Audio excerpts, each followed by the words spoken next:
میم سے محبت میں ہم نے دیکھا کہ روش کیسے ناراض ہو گئی اپنے ہسبینڈ یعنی کہ طلحہ سے، اور وہ اس نے اس کو دھمکی دی کہ میں طلاق لے لوں گی، میں گھر چلی جاؤں گی اور میں خلا لے لوں گی۔ اور ظاہر ہے ہم نے دیکھا کہ وہ ایک امیچور تو ہے، کیونکہ ابھی اس کی اتنی ایج نہیں ہوتی، ڈرامے میں اس طرح سے دکھاتے ہیں، ٹھیک ہے۔ اور بہرحال پھر وہ ناراض ہو کے گھر جانے لگتی ہے، اور پھر وہ بیٹا اچانک سے دکھ میں بول پڑتا ہے، اور پھر ہم دیکھتے ہیں کہ بہرحال وہ بچہ ٹھیک ہو جاتا ہے، اس کی جو بولنے کی پرابلم تھی وہ سالو ہو جاتی ہے۔ اور ہم نے دیکھا کہ یہ جو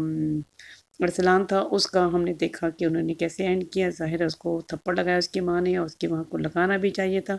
اگر اولاد اپنے والدین کی عزت کو اس طرح سے ملیا میٹ کرنے لگے تو پھر تھپڑ تو بنتا ہی ہے، اور اگر یہ تھپڑ بہت پہلے کبھی لگا دیا ہوتا تو شاید اس نوبت ہی نہ آتی۔ اور بہرحال ہم نے دیکھا کہ اسے اپنی کیے کی سزا ملی، اور اس کے بعد وہ ناراض ہو گیا، اس لیے چلے جاتے۔ ویسے سمجھ میں نہیں آئی مجھے یہ بات کہ روش کے ناراضگی کی کیا وجہ بنی، روش کو ناراض کیا مطلب تھی وجہ کہ وہ اپنے ہسبینڈ سے اس طرح سے ناراض ہو رہی تھی۔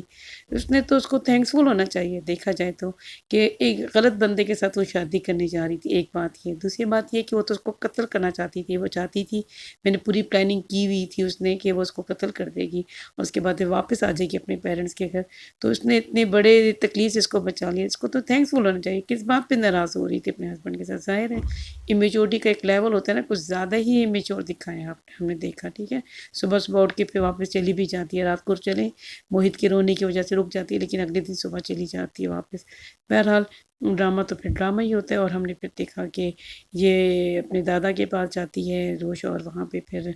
جو اس کے دادا ہیں وہ اس کو صحیح طریقے سے ایکسپلین کرتے ہیں، کیونکہ ظاہر ہم نے دیکھا اپنے پاس تو اس کے پاس عقل نہیں ہے کہ وہ یہ باتیں سمجھ سکے کہ جو طلحہ ہے اس نے کیا اس کے لیے کیا کیا کیا، تو اسے یہ سمجھ میں نہیں آئی بات، تو اس لیے جی دادا نے اس کو ایکسپلین کیا تو اسے سمجھ میں آ گئی، ورنہ یہ تو نارمل سی بات تھی نا، اسے پتہ لگ گیا کہ جب اس نے فون پہ سن لیا کہ دادا کے ساتھ طلحہ بات کر رہا تو سمجھ تو اسے آ گئی کہ یہ اس نے کیوں کیا اور کیسے کیا، اور دادا بھی اس کے ساتھ تھے، تو ناراضگی تو بنتی نہیں تھی اس بات پہ، تو تھینک یو بنتا تھا۔ اینی ویز ڈرامے کو ڈرامہ تھا، ایک ایپیسوڈ انہوں نے بڑھانی تھی، سو اسی لیے انہوں نے ایک ایپیسوڈ بڑھا کے یہ ڈرامہ تھوڑا سا کیا۔ اس کے بعد ان دا اینڈ کیا ہوا، اس نے دادا نے اس کو بات کی، اور اس کے بعد پھر جی وہ مان گئی، اس کو سمجھ میں آ گئی، اور طلحہ آ گیا، اور طلحہ اس کو آ کے لے جاتا ہے۔ مطلب ڈرامے میں تو ڈرامہ ہی تھا، اور اگلی ایپیسوڈ بھی صرف ایک ایپیسوڈ کو بڑھانے کے لیے، ورنہ اینڈ تو آج ہی ہو جاتا تھا۔ بہرحال بس کہ وہ کیا کر رہی تھی، اچھا تم قتل کر دیتی تو پھر یہ ہو جاتا، تو مجھے تم سے ڈرنا چاہیے، دس اینڈ دیٹ، اور کچھ بھی نہیں ہے۔ مطلب میں نے آپ لوگوں کو پہلے بھی کہا تھا اس ڈرامے میں ایسا کچھ بھی نہیں ہے، اور یہ دونوں ایک ہو جائیں گے، کوئی پرابلم نہیں ہوگی اس ڈرامے میں، ایسا کوئی راکٹ سائنس نہیں ہے، کوئی ڈرامے میں اسٹوری نہیں تھی، کچھ ایسا نہیں تھا۔ لیکن دادا نے جو بیٹی کو دیا لیسن وہ اچھا تھا، کہ بچے جو کچھ بھی کریں ان کو اپنے والدین کو بتانا چاہیے۔ Thank you.